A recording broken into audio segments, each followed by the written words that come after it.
seated. 92.7, go with the flow. Feel your day with us.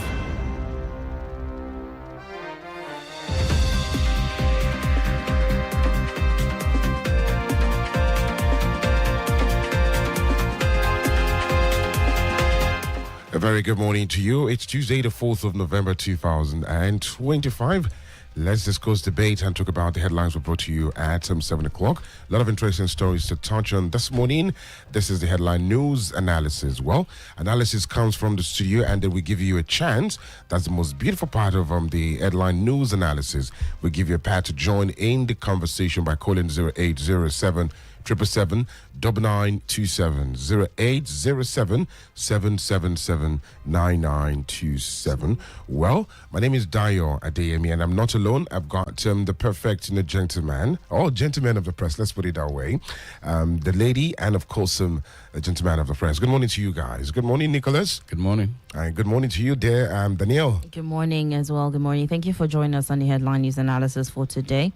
The views to be expressed is not in any way the position of FlowFM 92.7 of the staff therein, but is expressed by our in-house analyst and individuals who will call us this morning. Also, we're streaming live on YouTube and on Facebook at FlowFM 927. So you can join the conversation through that as well. Let's get into the conversations and let's go to Anambra. Well, like Ephraim the adage says, it holds true that the first steps of a child determines his future. Then November 8th, Saturday, will be a very, very good test, for the INEC chairman as we focus on the elections in Anambra State. Let's quickly land in Anambra. Well, the much-awaited Anambra election is about 4 days away, and just like my colleague just said, it would be a really big test for the new INEC chairman, Joash Amupiton, as his tenure as the electoral umpire. Now, though the INEC chairman, who has promised a free and fair election, a credible election in the state, was his level of preparedness for this coming election on November 8th? Well, you must first understand something. Amupiton is coming in a little bit, almost. The plans for Anambra election has started a long time before he came in. You have to consider to him. That's number one. But how he moves from now till that election will say a lot. Now, I think the biggest problem, to having a credible election is the logistic aspect. How you get the materials available at the right time. That is the number one thing he has to. And the process has to be very transparent. We cannot have a situation where you take election materials through NURTW.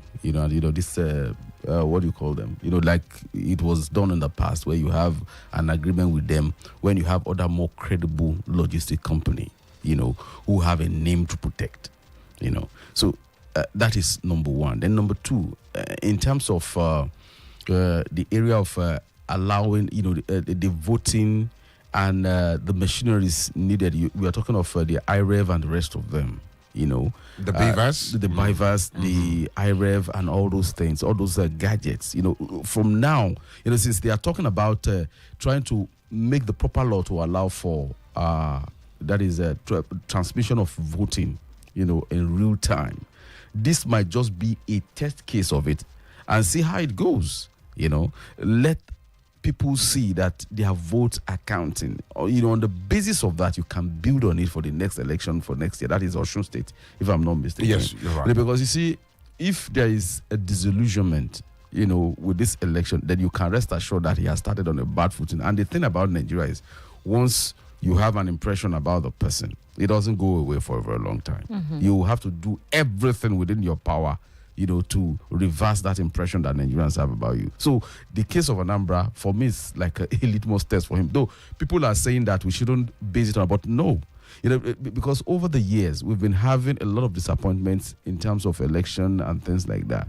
So the only time where we had something, that was celebrated in terms of electoral campaign, electoral, operations was in 2015, under Atahiru Jega.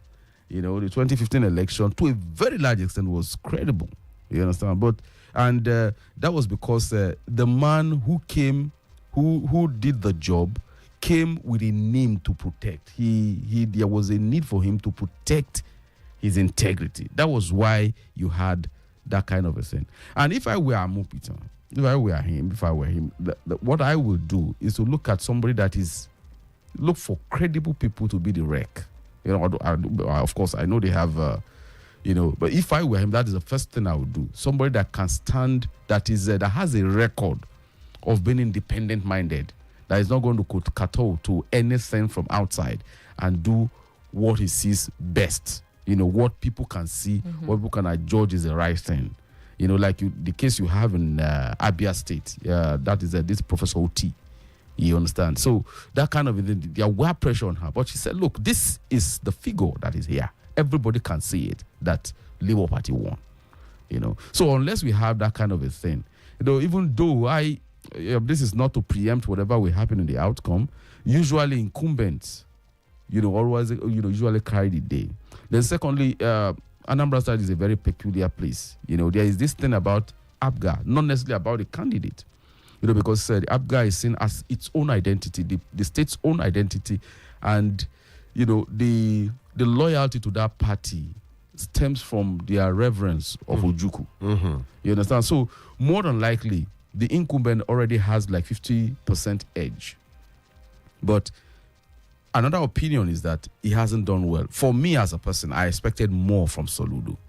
But the kind of things that we are seeing from him it's so much unlike, And if I know the thing about the Igbo man very well, there is no such thing as king. If you are relevant, it's because of you've added value, to the lives of people. That is when you can have an endorsement.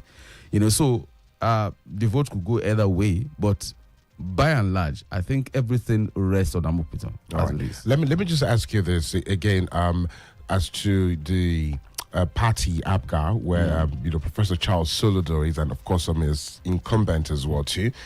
Do you think that will influence the voting style in Anambra for the people, or against the performance of the incumbents? To a very large extent it will. Because you see, by nature humans are conservative. Humans don't like change. The first thing they are going to ask you is if it's not totally broken, why fix it? You understand? You can see that in terms of the quality of governance has deteriorated in Anambra State. You are talking of the recent survey in education. Anambra that used to be number one in many indices of education. Where's Anambra right now? You could see the professor, reacting to one of the figures that was released recently that placed a number at 30 something or something like that, or is it 20 something? That was taking it back to before Peter Obi. So it is not salutary at all. So in terms of, for me, he has done badly, but not as bad as it was under Mbadinuju.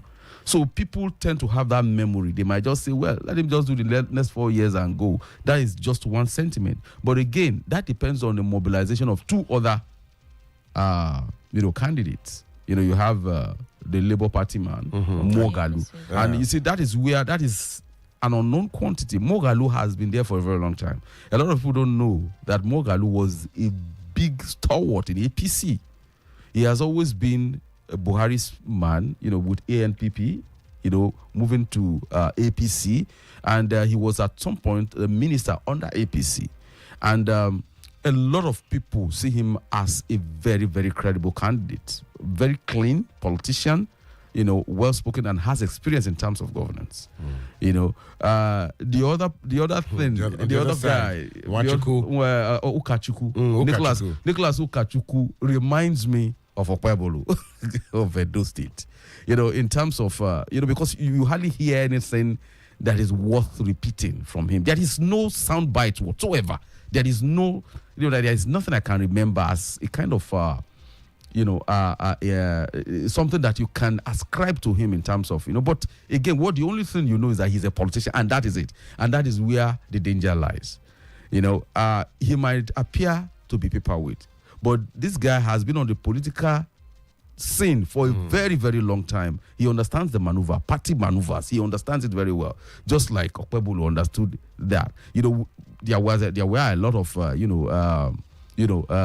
people felt that Igodalo we win in Edo State. But at the end of the day, you saw what happened. In fact, if there was anything, that is, if you look at the polls at that time, the pre-poll, survey, it was either Igodalo or the Labour Party Apata. Not Okpebulu because of the symbolic campaign he was, not being articulate and the rest of them. But at the end of the day, we saw what happened.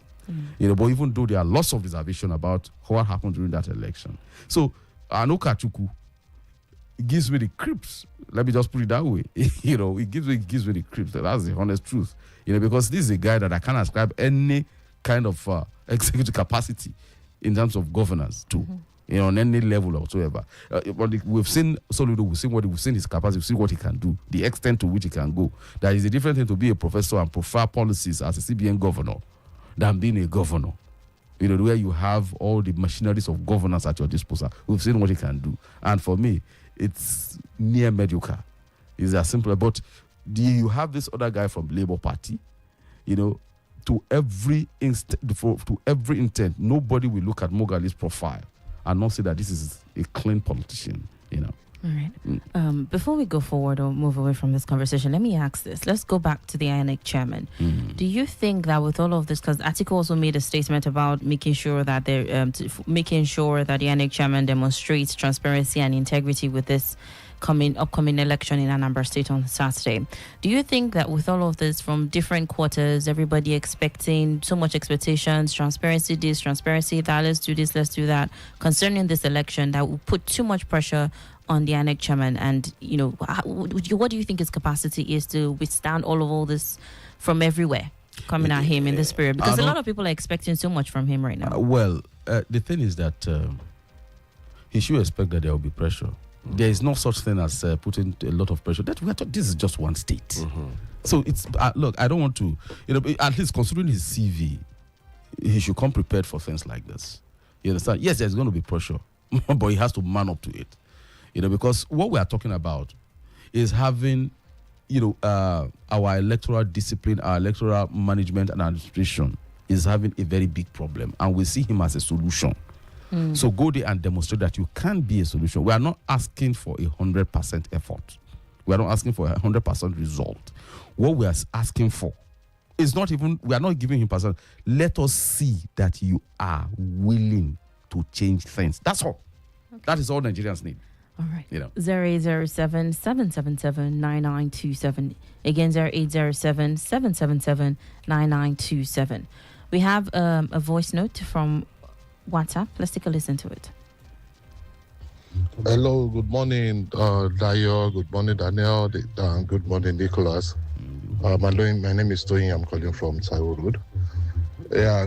Quickly on the coming elections in Anambra. Like I said about a week or thereabouts ago, I said if I were the INEC chairman, that we keep away from making statements and rather allow my works to speak for me. I said this because I know within the system there are people that may jeopardize whatever good intentions he has. So definitely at the end of the day, it is the outcome of the elections that will speak for him. In relation to that, as at this morning, you cannot believe that Senator Natasha was at the airport to travel out. She was about traveling out, and her passport was seized. Do you know, according to her, at whose insistence was her passport seized? She said, the Senate president. I'm trying to relate this to what I said about the INEC chairman, because I said within the system, there are people that would jeopardize whatever good motive he has. How could you imagine that a Senate president, does he have the powers to instruct the immigration officers to seize a citizen's passport? That is the kind of system that we have. According to her, she said this is the second time this is happening. That the first time she insisted and she was told that it was the Senate president that gave her an instruction. So what is happening today? She doesn't need to, according to her, she doesn't even need to inquire again. If he had done it before, definitely probably is the one doing it again. So those are the kind of things that we have within the system. We have a Ministry of Aviation. We have somebody that's in charge of this ministry. We have the Comptroller General of Immigration. If at all this person has contravened any laws, I think there should be a process. Not that somebody will just sit somewhere and instruct somebody to carry out an illegal seizure of a passport. Those are the kind of things. So if I were the INEC chairman, I would just allow my boss to speak for him. That's just the sincere truth. Good morning. All right, Tim. Thank you so very much for your comment this morning. But Tim, we'll definitely dig deep and then find the source of your comments. If I may, without prejudice, and without preempting whatever investigation might reveal at the end of the day, I may need to correct an impression. You see, being the Senate president, there are some powers that are arrogated to the office. Some executive powers, certainly, but in conjunction with the executive. Now, if a Senate president, perceives that there is an imminent threat somewhere that could derail legislative process, through the sergeant at arms, they could relate with the relevant security agencies to act on such matters. And often when such request comes, they respect, the motivation will be that the thing is coming from the office of the Senate president, not from Akpabio. So that may explain why the immigration decide to listen to the Senate president. But of course, like I said, this is without prejudice to whatever might have happened. We haven't heard from both sides and know exactly why. But again, you see, the optics are not good. If it is true that a lawmaker was debarred from flying out of the country or flying to wherever her destination is, I think that is not salutary, and that is part of those things we are talking about. About people electing the right people in office, putting the right people in office who will not, at the end of the day, rock the boat, give us bad names all over the places. When this thing start trending now, it gives an impression that voices are repressed in the lawmaking chamber. All right, thank you. 0807 777 0807 777 9927. Well, let's pick up on the continue and let's pick up and continue from the conversation of yesterday, where United States President is threatening military invasion into Nigeria, and of course there's been so much reaction. We've been meeting up with him. Do we have a call? Yes, we do. Right, let's answer the call first. Good morning to you. Good morning. Good morning. What's your name and where are you calling from, please? My name is Shitta. I'm calling from Sango. Yes, Shitta, please go ahead with your comment. On the Anambra election, so my comment. Sadly, Shitta, please try and connect back if you can. 0807 777 Well, there's been a lot of reactions to that. Yesterday afternoon, we saw an updates. One of them, the presidential spokesperson was Danielle saying, I would say that the president is not going to meet U.S. president just like that. Well, we just, different stories. We're seeing all over the place. But again, this morning, we have another update. Same from Daniel Bwala. Let's take a listen. It says that it would be diplomatically unacceptable for the United States to conduct any military operation in Nigeria without the approval of the federal government. He also emphasized the Nigeria's sovereignty and insisted that any foreign involvement in security matters must be collaborative and respectful of its territorial integrity. And he also dismissed claims of a Christian genocide, and noting that insecurity affects all Nigerians, and expressed confidence that the matter will be resolved when Tinubu meets Trump. You see, I think President Bola Ahmed Tinubu has himself to blame, for picking somebody like Bwala to speak on such matter. Because you see, at the end of the day, what the heck is he saying? Hasn't he been following what has been happening in the Middle East? We are talking of an Israel sitting in one place and firing missiles to the Houthis, firing missiles into Iran, and United States flying over Iran to drop one of the, bunker busting, something that has never been done before. Was he living in Jupiter, Mars, or Saturn when all those things were happening? And we are talking of countries who are, in terms of military strength, combat readiness, we are nowhere near them. Now he's here pontificating on elementary diplomacy on a matter that is as serious as this. You see, I think Mr. President should tell Bwala that when he needs to deal with Obi matter, he should speak. When he has to deal with all these local small fries, that are just, irrelevant, so he should deploy Bwala to talk. We are talking of issues of existential matter. You don't bring people that are unserious to talk about issues like this.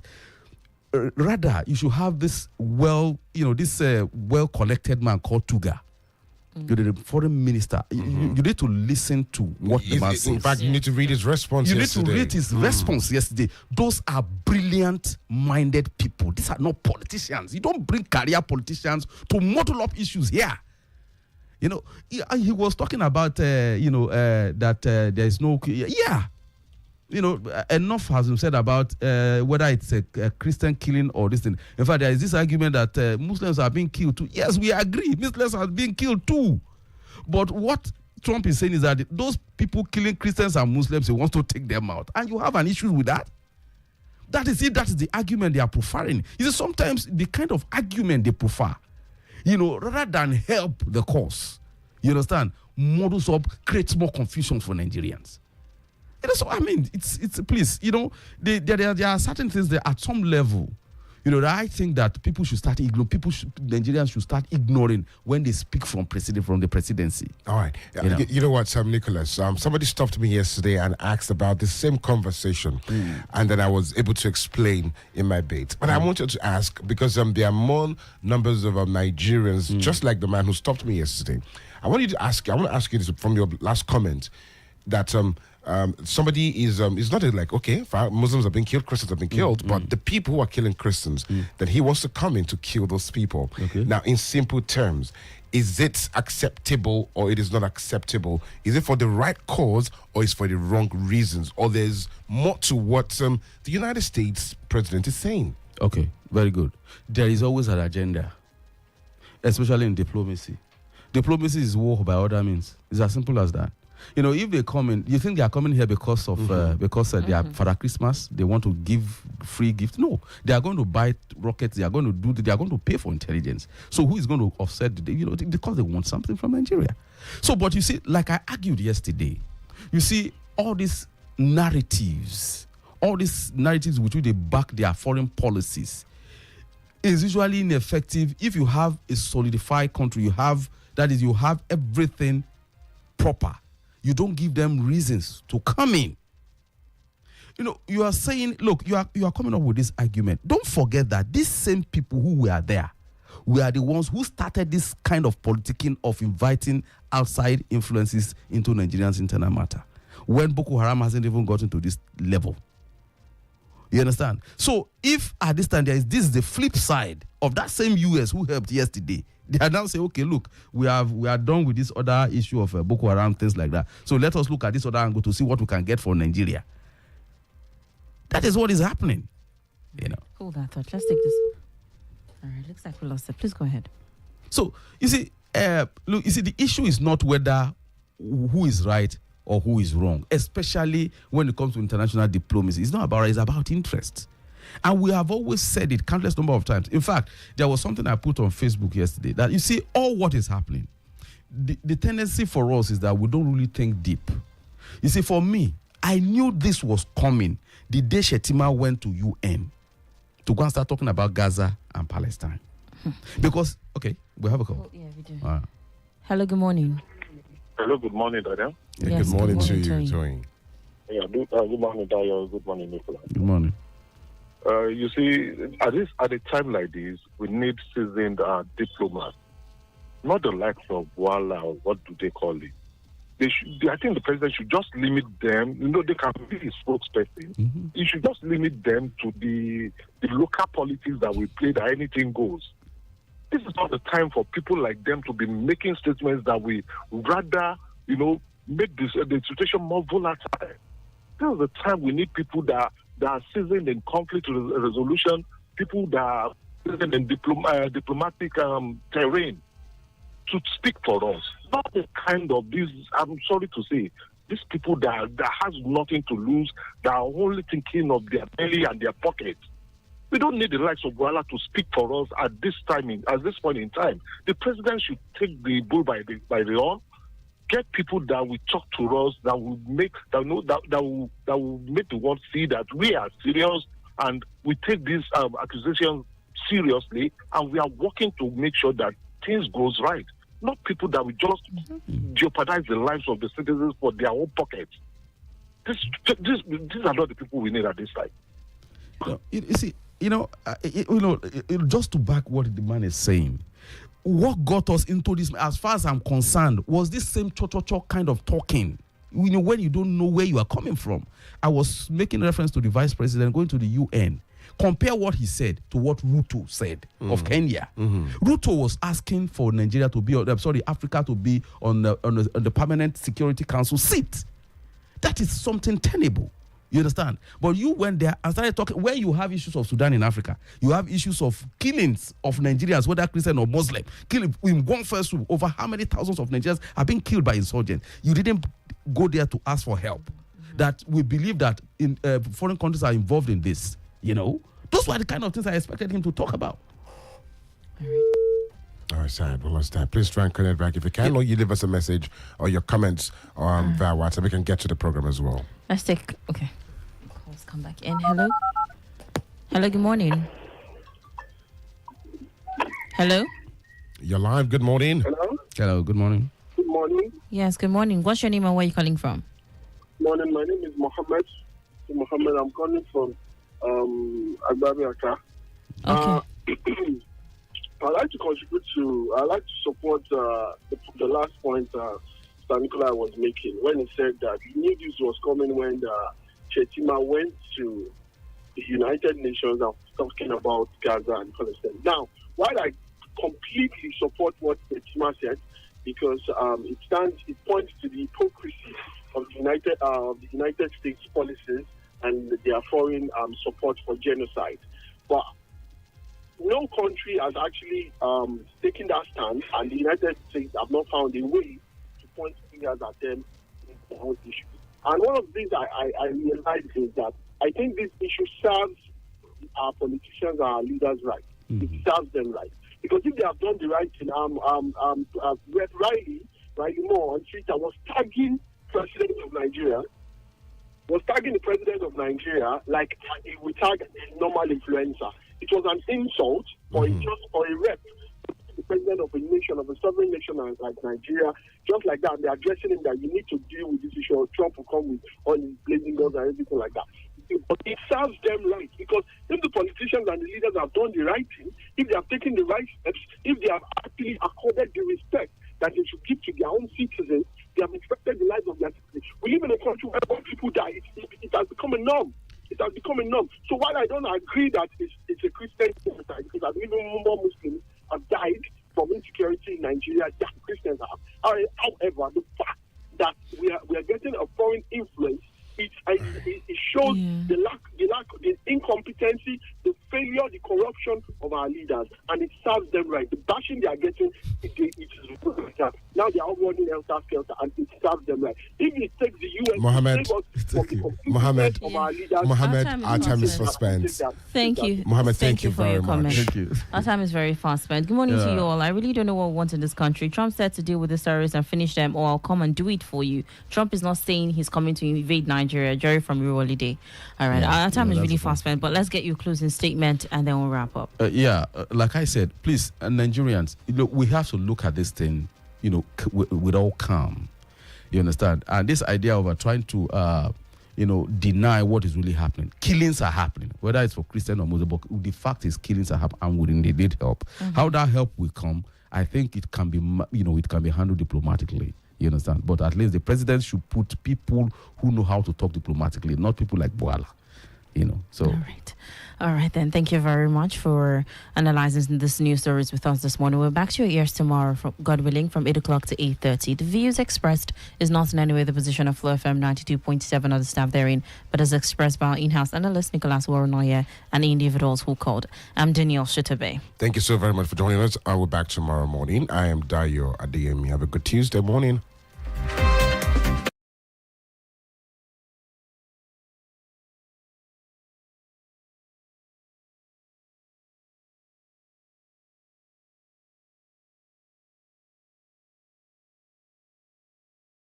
Back to back. You already know we keep it fun, fresh, and real. Mid mornings with us, you won't want to miss it. We bring the energy, the laughs, and of course the tunes that gets you through the day. Afternoon on FlowFM is where the culture lives. Music, entertainment, and all the gist that you need. And if it's trending, you already know we're talking about it. Stay locked in, Ilorin. It's FlowFM, baby. The night's young, the vibes are right, and we are flowing past midnight. You ready to chill? Let's go. Listen anytime, anywhere. Stream us live, call us, send us a WhatsApp message. We're just a tap away. Flow FM 92.7. My